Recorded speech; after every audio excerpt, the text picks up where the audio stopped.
beautiful people, my kings and queens. My name is Jai and welcome to my channel. I am back with another video from Tub. Yeah, I really enjoy his content and everything that he does. So this is Where Are OG YouTubers Now? So yeah, where are they now? So sit back, relax, and let's watch. To the internet, Tub here, and today we're going to be making fun of literally anything possible. I don't care if I call 12-year-olds cringeworthy. You know why? Because they are. And I'm going to make fun of them for literally 10 minutes straight. Well, Mike, today we're going to be talking about some obscure topics and beef with the likes of Keemstar and Makimo. Okay, I know those people. Hey guys, Sky here, and today we're going to be looking at the butter mod. Butter. I definitely won't let you guys down with horrible decisions I make in the future, okay? Butter.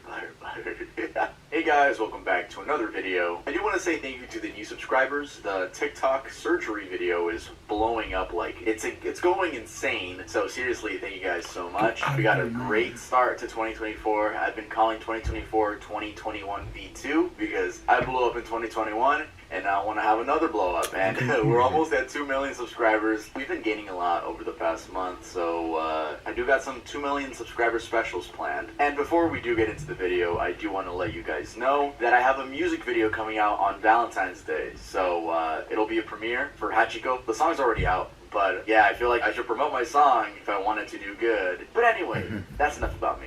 You guys saw the title, you guys saw the thumbnail. Today we're going to be talking about where are OG YouTubers. And I actually went ahead and asked on my socials, specifically on my YouTube community tab, and I included a slideshow of specific YouTubers, and you know, some people were like, these aren't OG YouTubers, where's Jenna Marbles, Smosh, Tyler Oakley? And I heard y'all. Okay, that's going to be in another video. This is for all my, I guess, younger people, that 2016 era where those YouTubers are now our OGs. But don't worry for the older people. I got y'all with the Ray William Johnson, Jenna Marbles, Smosh. I got y'all. Don't even worry. That'll be another video. There are some really OG YouTubers like from that era in this video because I wasn't planning on making two. But yeah, I'm rambling now. Let's get started with the video.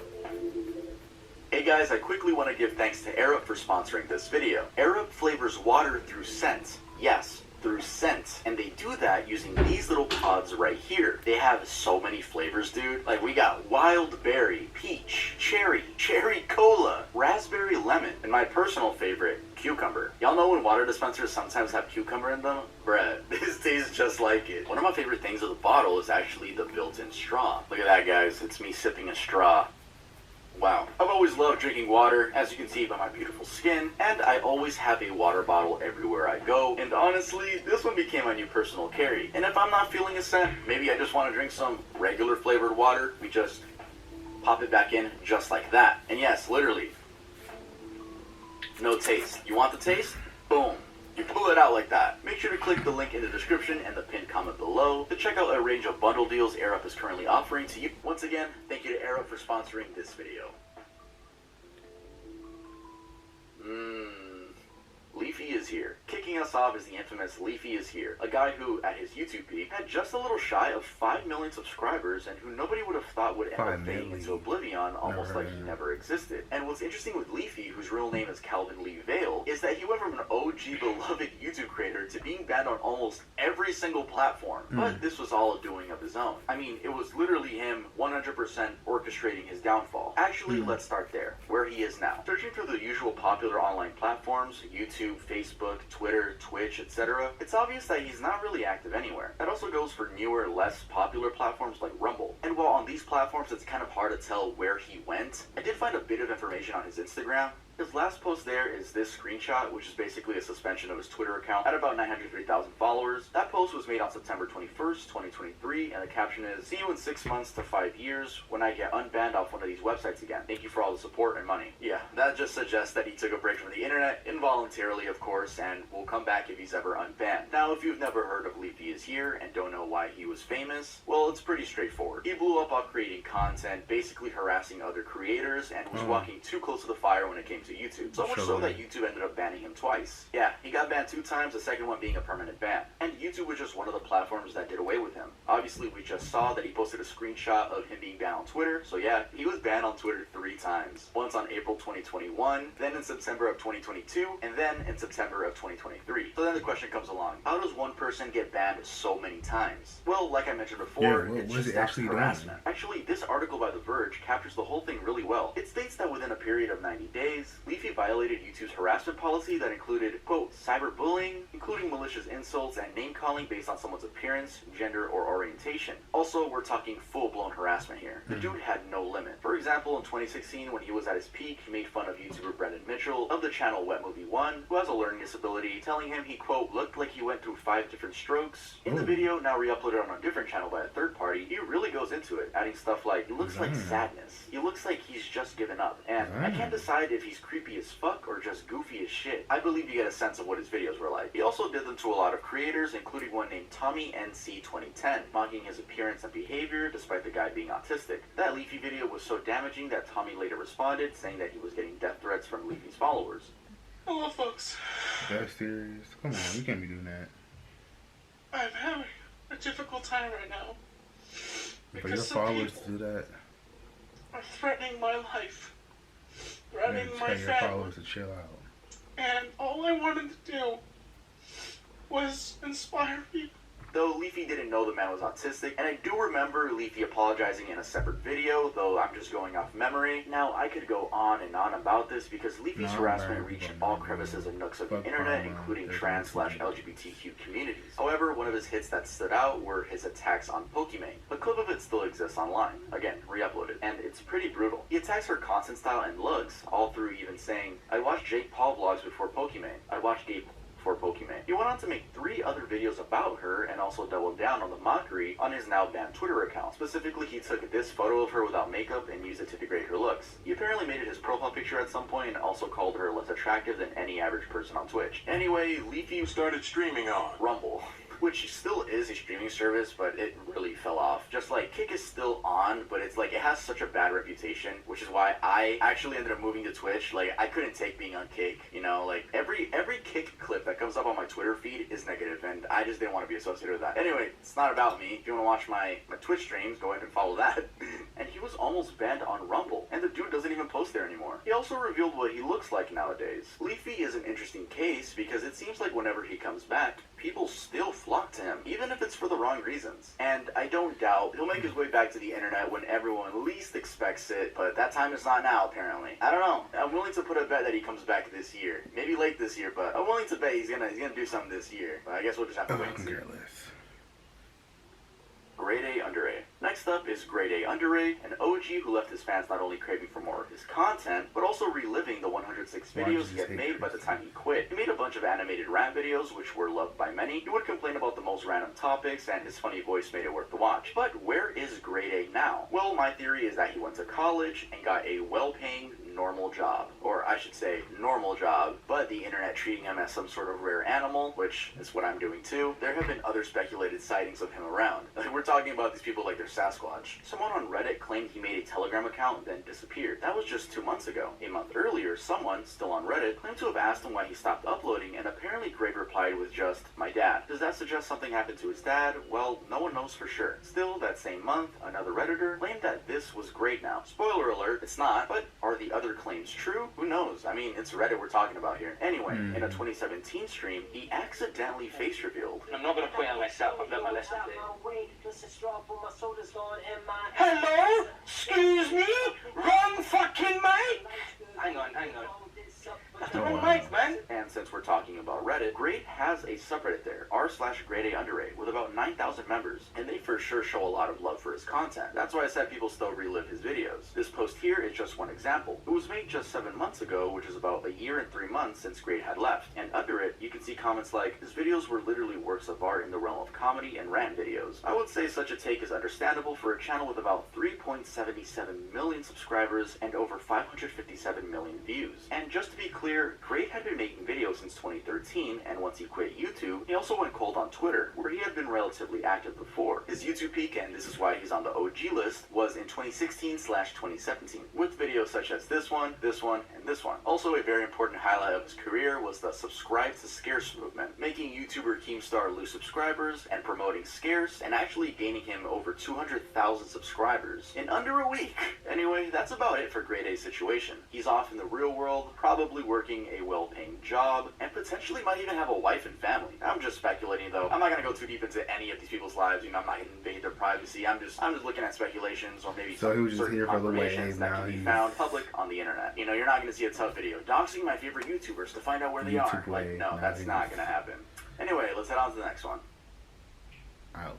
Lieutenant Corbus. Back in 2016, Lieutenant Corbus, a rather sensational 11-year-old girl, literally took YouTube by storm after amassing almost 1 million subscribers and building a really little fan base doing what most considered edgy commentary. Soph, that's the name she rebranded to at some point, even got featured in some publications with Daily Dot describing her as, quote, the future of YouTube, unquote, and her strategy as, quote, on point. What Lieutenant Corbus was doing was basically making to at some point, even got featured in some publications with Daily Dot describing her as, quote, the future of YouTube, unquote, and her strategy as, quote, on point. What Lieutenant Corbus was doing was basically making gaming commentary videos, but it was really interesting because this was a 5th grader, making these really witty and adult jokes. She cussed a lot, talked about the F word and the C word here, and talked about extremely controversial things. For instance, throwing her own opinion on the BuzzFeed Canada editor who wanted only non-white, non-male applicants for a job. She didn't hold back even when talking about herself, at one point describing herself as being, quote, a lazy C word for not having videos prepared before she left for a family trip. And I've got absolutely nothing planned. 50% of it is just I'm being a lazy. The other 50% is I don't have anything to talk about. Because nothing interesting is going on. See, when you're a YouTuber, you require another source of something interesting going on for you to leech off of and make your own entertaining content. I mean, who cares if I prepare videos on that? That's the thing. I'm a shitty YouTuber. I got nothing original about me. That's the only thing you can have going for you when you're trying to be a good YouTuber. Well, don't But say I'm that like about this yourself. weird dog mix breed. I'm a mix of different dogs and I look kind of weird and shit. I'm kind of a mix of like 6 YouTubers. So most of it comes from Leafy Pyrocynical and Sneeko. Then General Sam, then there's a little bit of an iDubbbz mix. Then a little Jax Films. I have my sassier moments. Also, isn't it funny she's not even playing the game? She was actually out of the game because if you think about it, that's what TikToks do nowadays, and they have like some mobile gameplay somewhere on the screen. Also, I think what made her a prominent figure is the fact that her commentary wasn't just edgy, but also interesting in a way. For example, she would make observations like, when you're a YouTuber, you require another source of something interesting going on for you to leech off of and make your own entertaining content. Something really well thought out, and it's true. If you want to grow as a YouTuber, it's literally the best option to talk about other trending topics. That's how this channel blew up. At the time, she was being compared to Leafy Is Here, who was equally getting great numbers. Actually, she blew up because other YouTubers recognized her and shouted her out for her, quote, amazing content. I'm talking about Keemstar and Pyrocynical. Pyro's fans actually mentioned her on his subreddit and saw it and shouted her out in one of his YouTube videos. And that made her go from 46 subscribers to 101,000 subscribers in just a week. Fun fact, I met Lieutenant Corbus in 2017 at Camp Flogna. Yeah, look at that. I was 15 years old in that picture. So, we were both children. Isn't that interesting? And now I'm mutuals with Pyrocynical on Twitter and have exchanged some nice DMs with him. So, just really interesting that both of the people in this story I've interacted with in some way. Anyway, her career took a sudden nasty turn when she made a series of unhinged political commentaries. Apparently, in a video titled Be Not Afraid, she went all out with hateful commentary about Muslims. A specific statement that drew a lot of attention is on the screen, which I will not repeat. I mean, it's just insane to think that a 14-year-old held that of attention is...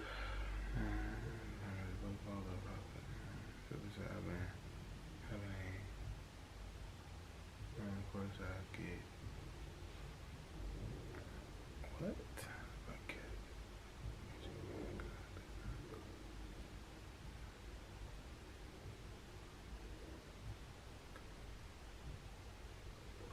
Wow. It's on the screen, which I will not repeat. I mean, it's just insane to think that a 14-year-old held that all in her head, let alone said it, let alone on the internet to a bunch of other people. Still, under the Discord account, Lieutenant She doubled down on her hate, writing things like these things on the screen. Oh, and unsurprisingly, she made hate into a video series, even attacking the LGBT community in her last video, which was titled Pride and Prejudice. Where there is good, there's also bad, and this is the internet, and this is actually, I shouldn't even say that, this is the world where everyone has different opinions, so yeah, she did have people that agreed with her. Anyway, she got banned from Discord after that, and YouTube took her account down. Pretty sure she got banned from Twitter as well. Ever since the bans, it seems like Soph has disappeared from the internet. No one has heard from her since. Tobuscus. Next up is Tobuscus, who I already made a mini documentary about in 2021. You should go watch that after watching this video. Now, as I stated in that video, Toby's case is pretty loaded and has a lot of hearsay stuff in it. And without getting too much into it, let me give you guys a quick summary. So Tobuscus is one of those very overlooked OG YouTubers from back in the day with 3 pretty healthy channels at the time. Toby Games, Toby Turner, and Tobuscus. 2 of those channels began in 2006 and 1 in 2010. And honestly, while he posted content right from the start, his golden years were between 2012 and 2016. You can tell because that's when his Tobuscus channel hit the most views with videos like this one, this one, this one, and this one. I mean, he found a style that worked, and the videos were getting millions of views per video. An interesting bit is that all through these videos, which I personally used to love back then, he did a pretty good job, intentional or not, of hiding his personality. It's like we never got to know the real Toby. We were just exposed to his character that he played throughout different scenarios. Anyway, somewhere around 2016, his content really slowed down for some strange reason. He sometimes went weeks or even months without posting. Some speculated that was the reason his views took a dive. However, there was an entire allegation of abuse leveled upon him. First by April F., then by 4 other women. The alleged abuse ranged from to drug use. In my time in LA, I didn't witness Toby taking Molly. I heard him talk about how he used to take it. He's tried to push weed and Molly on me plenty of times. I've taken Molly with him willingly. He always wanted me to take Molly, and the way my body reacted to Molly was literally like it obliterated my stomach. I helped him curb the drug problem. I helped that a lot. I tried to get rid of alcohol. I tried to get rid of drugs. Toby released videos, now enlisted, in response, and the reactions were mixed. Because, again, no one really knew Toby that well. Well, I'm not gonna say because, I'm just throwing my 2 cents in, but I do remember being a 14-year-old at the time and not really knowing what to think because I didn't know his personality. He was just a character on the internet. That's just some food for thought, though. So yeah, that was a really dark turn for his career because he really slowed down on the videos. And because this is supposed to be a video where we look at where the OGs are now, I did look into him. What I found is that since about 4 months ago, that's September 2023, he has been pretty consistent on the Tobuscus channel with even several videos per month. The views have not recovered though. The latest one I saw had about 11,000 views. Also, he never uploaded a single video on Tobuscus throughout 2022. On Toby Games, he dropped off in 2020 and resurfaced in 2023, but with very inconsistent uploads. On Toby Turner, the story is the same. He had been active with his vlogs up until a year ago, then went away, came back about 4 months ago, and has since just posted 2 new videos on there. On social media, it seems he's fairly active on Twitter, where he rants about everything from advising vegans to eat carnivorous animals, peace in the US, Twitter bots, and more. He doesn't have much engagement though. Also, given he'd previously done film work, he voiced Twitter bots and more. He doesn't have anything from advising vegans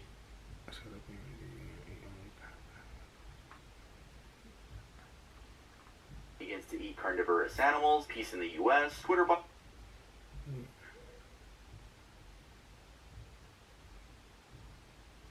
and more. He doesn't have much engagement though. Also, given he'd previously done film work, he voiced Ant-Man on Marvel Avengers Academy, and played Nerval in the High Fructose Adventures of Annoying Orange, and acted in Bob Thunder and The Great Gilly Hopkins. I checked and I couldn't find any acting or voice acting projects that he has worked on since 2017. In short, while he's been around, Toby Turner never recovered from those allegations. Now, I'm not gonna say whether I think they're true or not because I don't know. But what I will say is just sad that we're in this timeline because I think in other timelines, I think he could have been a really good actor or something in the entertainment industry other than YouTube, but I guess we'll never know. Yeah, but if 4 girls are saying, I think whenever we talk about if 4 girls are saying these kind of stuff, these allegations, something is in the mix, you know?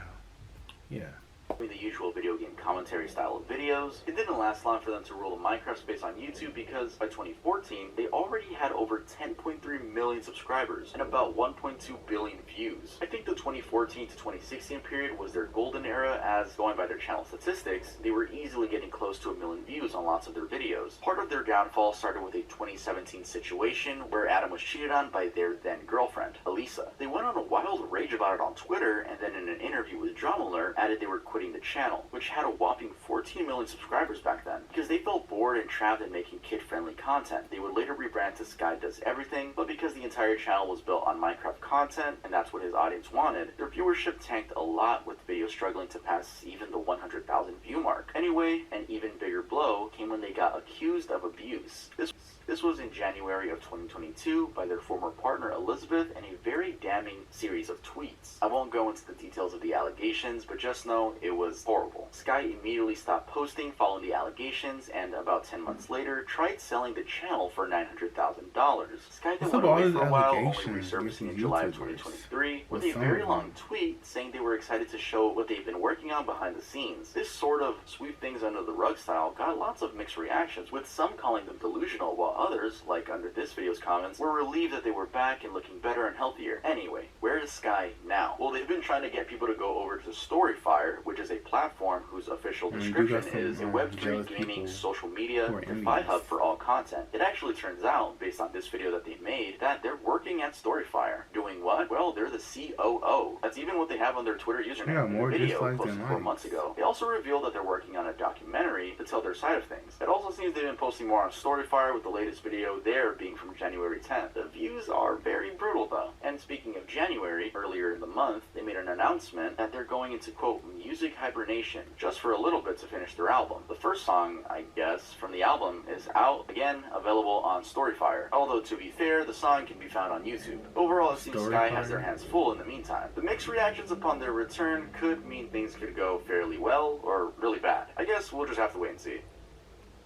Crazy Russian hacker. What's up, everybody? Welcome back to my laboratory, where safety is number one priority. That is one of the most iconic YouTube intro lines. Crazy Russian hacker. Real name, Taras Vladimirovich Kulikov. Now, this guy used to have an insane number of views back in the day, talking of the 2014 to 2018 era, but then sort of dropped in viewership drastically. And when I say insane views, I really mean that, because if you check his videos from that time, 2014 all the way to 2017, it would easily get over 1 million views per video, with a lot of the videos getting close to the 10 million view mark. His main channel even got 10 million subscribers about 6 years ago. He was just killing it. Also, he was probably the most consistent gadget reviewer at that time, doing everything from sharpening a chainsaw, testing weird things from Amazon, playing with liquid nitrogen, and trying out dog gadgets, to military ready-to-eat meals. And the little known fact is that Crazy Russian Hacker was actually his second channel. His first one, Origami 768, was from 2009 and still exists, though rebranded as Taras Cool. Now, that first channel, Taras Cool, was actually quite successful, with over 3.6 million subscribers and just about 1 billion views. The rebrand, which happened long ago, he shifted it from origami tutorials to unboxings, reviews, and vlogging kind of content. His main channel, however, Crazy Russian Hacker, has always been a mixed bag of reviews, vlogs, experiments, etc., which makes it hard to tell exactly what happened for the views to drop that much, and that was towards the end of 2018. His views went from in the millions to now not even being able to touch 100K. And actually, that answers the question of where he is now. He's still on YouTube, but he sadly is struggling with views. It's also unclear whether he has any other projects going on, because even on his Instagram, he mostly shares reviews with occasional family photos. That's actually another update. He got married 5 years ago and now has 3 children. Also, going back to his content, one thing I noticed is that he's been doing less of the laboratory videos that people used to love back then. He used to do experiments with products, for example, filling a basketball with liquid nitrogen. He's now more into reviewing Amazon products. And some may ask, well, why did he stop getting views? But I'll be honest, his content is pretty boring. And I mean that super respectfully. I used to love this dude back in the day. Me and my mom used to put him on the TV and watch him, but the videos nowadays, they seem really low effort, and it doesn't keep the audience engaged, and I see why the views dipped. For today's video, I got a whole bunch of new gadgets. First of all, I want to show off this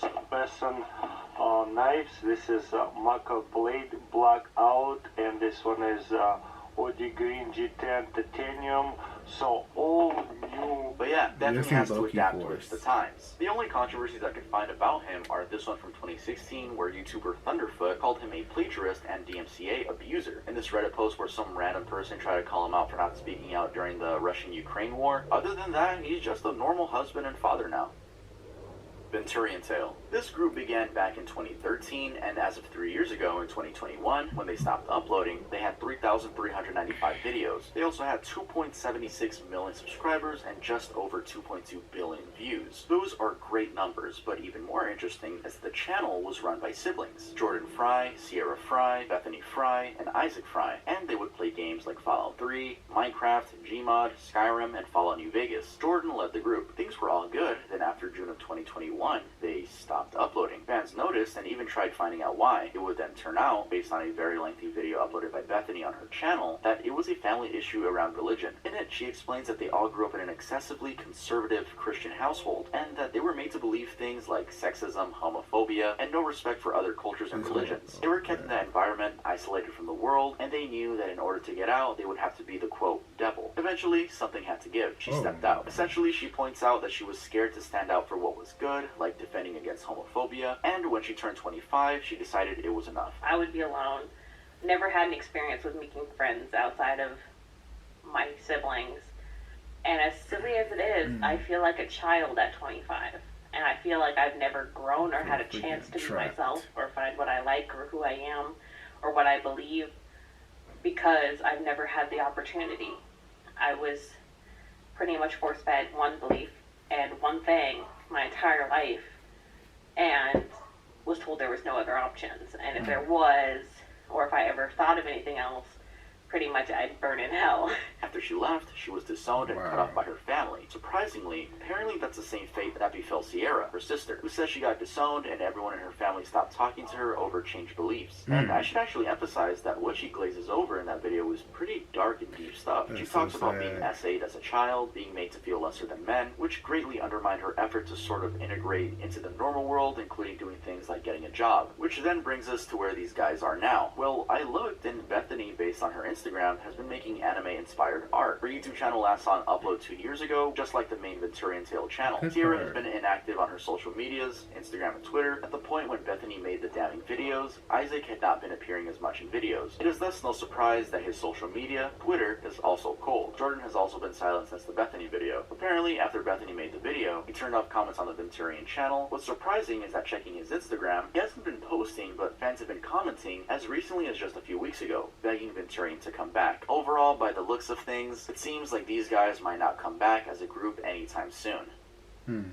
Bart Baker. Next up is Bart Baker. Some of you guys may not know who this person is, but we'll just start with where he is now and then go back to why he blew up. So, where is Bart Baker? Well, based on a video that he made in August of 2021, he should be in America. I'm saying should because I'm not 100% sure, but in the video, he said he wanted to move back to America because he missed his family and friends and hadn't been able to go back and forth between the US and China. Then, besides moving back, he's been trying, or at least tried, to promote an NFT token on his TikTok. His Instagram and Twitter are cold for the most part, with his Twitter bio suggesting he doesn't, quote, do social media anymore anywhere. And I have to emphasize the crypto bit because he also mentioned in his WTF Happened to Me video saying that he was obsessed with it and it was taking up all his time. He even went on to list some crypto coins related to the carbon credits industry that he was investing in. Now, if you don't know, last month I made a video on influencers promoting crypto scams. So I was just a bit curious about what became of these tokens he was so confident in back in 2021, but not curious enough to try to track all of them. What I did find out though was that Sonar Ping has sort of come back up in value just this month after depreciating throughout the whole of 2022. That's absolutely not financial advice, just in case anyone wanted to take it that way. Still though, the shit's worth less than a penny. Anyway, now to his background. Baker is an OG YouTuber when it comes to music parody videos. His channel, which started back in 2006, was built around doing parodies of popular US songs, and he was getting tons of views on each video. With just 205 videos in total, he got about 3.3 billion views and just about 9.8 million subscribers. Now, why did such a successful creator decide to just stop uploading in 2018? Well, it has to do with YouTube changing its focus. Apparently, YouTube dropped channels that weren't family-friendly from their preferred program, which meant directly less revenue for a channel like Baker's. In an interview with Vice News, Baker does actually say that the drop in performance had him even going to therapy. Also, he got copyright claimed a lot due to using other people's music and creating the parodies. Around that time, he got an offer from a company in China to do videos for them on China's version of TikTok, Douyin. Basically, take a video posted by other users on Douyin, translate the lyrics, sing it, and then post it. Like this one, for example.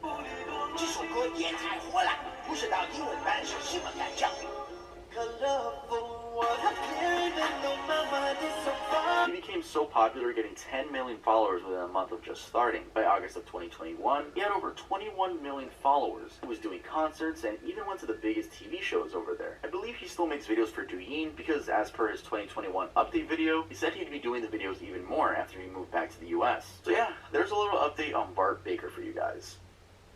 Scarce. Last on our list is Scarce, who despite describing himself as the quote YouTube news channel, has lacked the consistency that would be typical of a news channel. Scarce started his channel back in 2012 and had great success, even getting to 3 million subscribers with 679 videos. Some say that he blew up during the Grade A Under A, Leafy Is Here, and Keemstar drama, but he insists that he was on the path to blowing up even before then, having decided to cover general news as opposed to just FaZe Clan like before. You might actually recall Scarce from earlier in the video when I said that Grade A led the subscribe to Scarce movement. Anyway, growth aside, as I've already mentioned, he's been known to take really long breaks and then swoop back in like nothing happened. Currently, for example, the last time he uploaded a video was in July of 2023. He did the same thing in 2017, disappearing from May all the way to July, having people think he was dead. I believe he also went away right around the end of 2020 for about 2 months. Although to be fair, in an interview with Tommy C's SFTP, Scarce does admit that part of the reason he had been away from YouTube was that he got diagnosed with sleeping problems, got prescribed Xanax, and then got hooked on it. It also led to him having anxiety issues. Knowing that, it would be enough reason to explain his on and off routine. However, there's a little more. Turns out, around 2017, YouTube had allegedly been demonetizing toxic channels, with a list including Keemstar, Leafy, Onision, Scarce, and Grade A Under A. That might have discouraged him to some extent. So, where is Scarce now? Well, what I gathered from his Twitter is that he might be looking for alternative jobs. He posted this tweet where he was sort of mourning being rejected from Riot Games where he had applied to work. That tweet is from January 16, 2024, which is pretty recent. So it really seems he's gonna stay away from the internet and aim for a normal job. Either way, I wish him the best.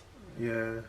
Alright, that was it for this video. If you guys enjoyed it, make sure to leave a like. Click the like button. Actually, do what you want to do. If you like the way I tell stories, make sure to hit that subscribe button. We're almost at 2 million subscribers. And in case you guys didn't know, I do have a podcast. I have it with my best friends, so if you guys want to watch that, we talk about some internet drama over there, our personal lives. Make sure to go over to my second channel and watch the Crew Podcast. And that's going to be it for this video. I'll see you guys next time I upload.